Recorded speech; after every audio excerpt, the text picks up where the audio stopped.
Hello, this is Spellbinder with a news article from Dr. Leonard G. Holowitz and Sherry Kane, written on 7/7/10. Can be found on rense.com. Title: The Gulf Oil Disastrous War on We the People. 30 facts evidencing the Rothschild League of Bankers plan the Gulf oil crisis. Overview. This article explains what is really happening in the Gulf of Mexico, who is really responsible for the explosion, and how the devastation serves investment bankers. These globalists sway stocks, create markets, and plan this crisis along a series of catastrophes to advance geopolitical and financial agendas. Introduction.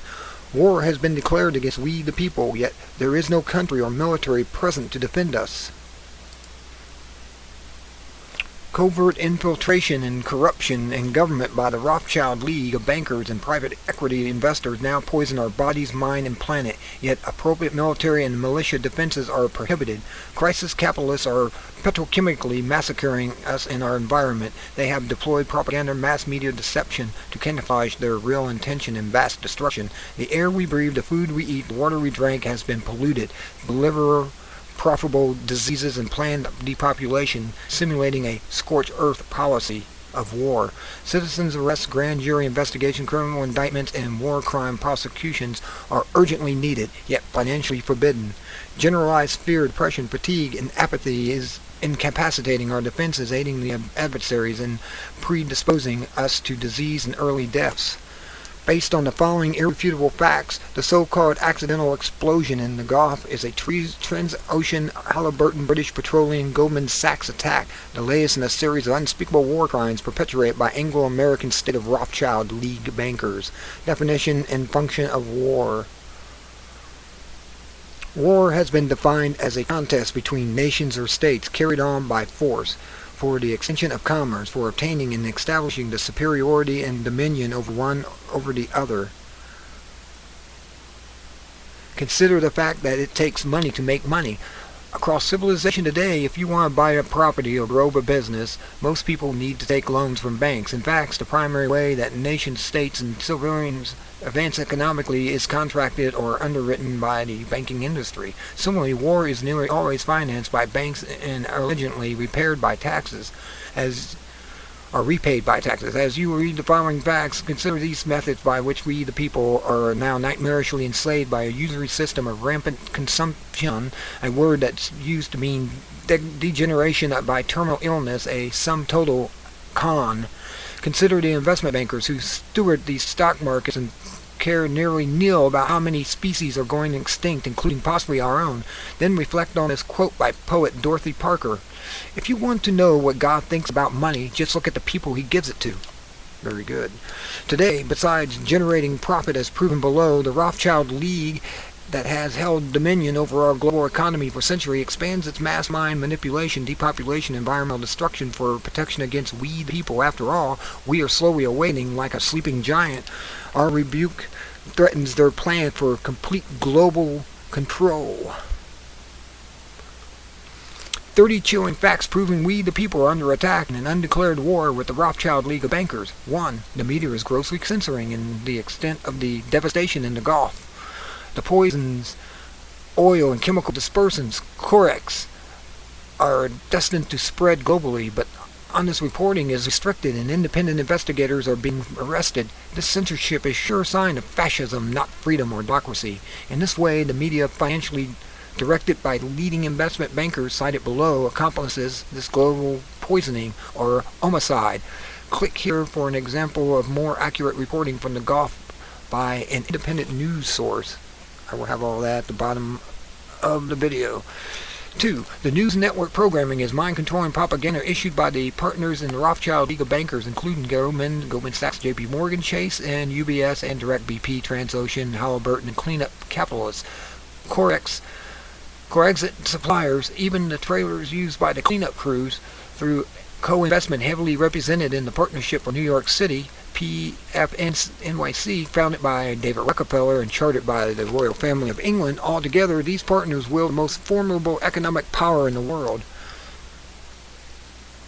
Ongoing worsening environmental pollution has been primary objective of the Rothschild League financiers since at least the 1960s, according to their leak economic agenda, destroying the environment, thus creating a new global threats for redemption markets and emergency management is unconscionable but very real.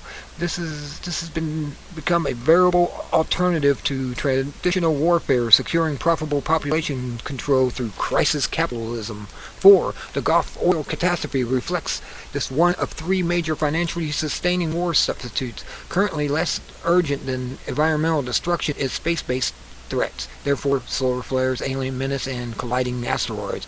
The third and least apparent profitable war substitute is spectrochemical pharmaceutical enslavement. All three of these incentives and objectives for global governance, emergency preparedness, and profitable military and homeland security responses carries the weight of considerable actual sacrifice of life. Like, quote from the report from Iron Mountain, a scholarly, serious, non-fiction, non-satirical leak work claimed by Rothschild League banking cartel propagandists, including media pundits, to be a satire, but it's not.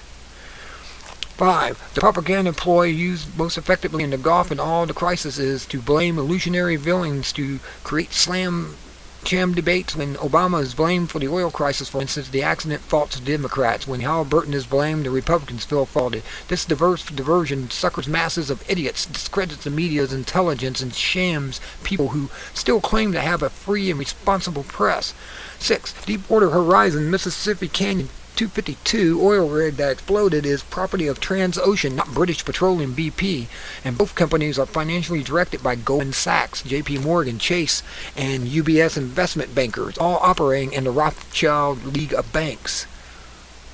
7. Coincidentally or dynamically, the oil rig's failed cementation job exploded on Hitler's birthday. Imagine that. Just in time to poison Earth Day. Imagine that. 2010, thanks to Transocean contractors and the infamous Dick Cheney George Bush officiated Halliburton Company allied with Homeland Security. 8. Halliburton officially admits knowing their cementation job was likely to explode just when it did, according to a congressional testimony. 9. Goldman Sachs GS officials likewise knew the rig was likely to explode when it did. They bet millions of dollars on this event only days before it happened. Lloyd Blankfein, CEO and GS director, 44% or 4.6 million shares of BP stock to be dumped 3 weeks before the explosion. 10. Not surprisingly, Transocean was merged into its current corporate state by Goldman Sachs, aka Government Sachs, in 2007. 11.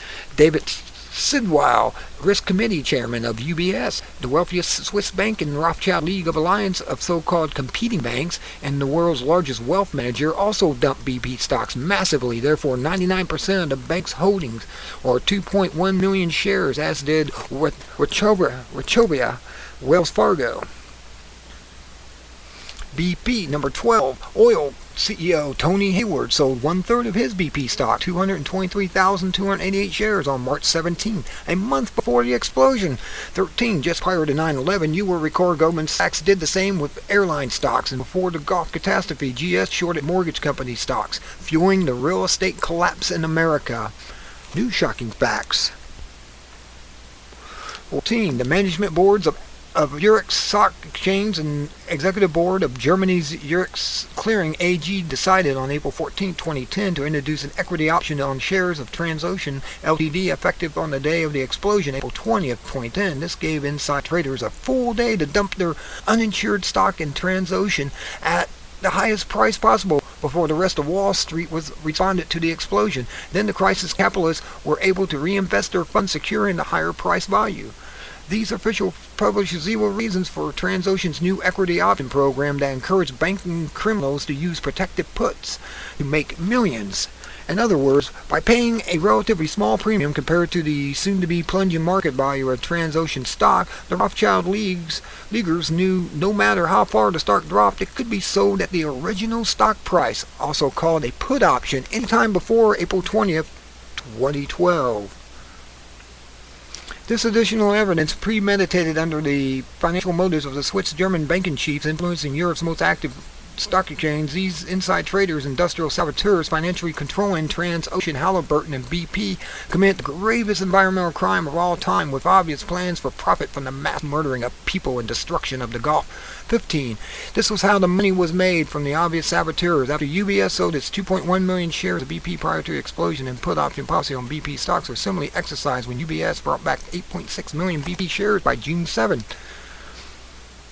And this is the end of part 1. Number 16. Transocean Vice President